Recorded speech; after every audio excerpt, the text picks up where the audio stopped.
Bitta xodimga men $500,000 oylik taklif qildim Amerikada. Dizel reprodaja qiladi. Uni hozirgi oyligi $250,000. 1 yilda $250,000 oladi Amerikada.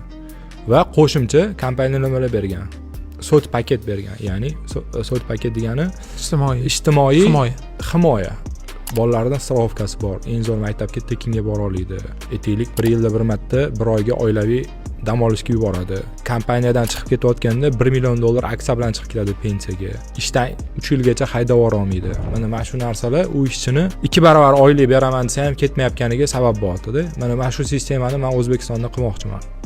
Chunki kadrlarimizni finansiy muammolar katta bo'lgani uchun kim ko'p bersa o'sha yoqqa tez o'tib ketishyapti, boshqa narsa qilishyapti va bu yilni 400 ta trak bilan yopmoqchi edim. Menda kadr muammo bo'lgani uchun to'xtab qoldim men. Shu kadr o'zi bir oyga shuni to'g'rilashga keldim men, kadroviy problemalarni. Xuddi shu sistemani bu yoqqa olib kelmoqchiman.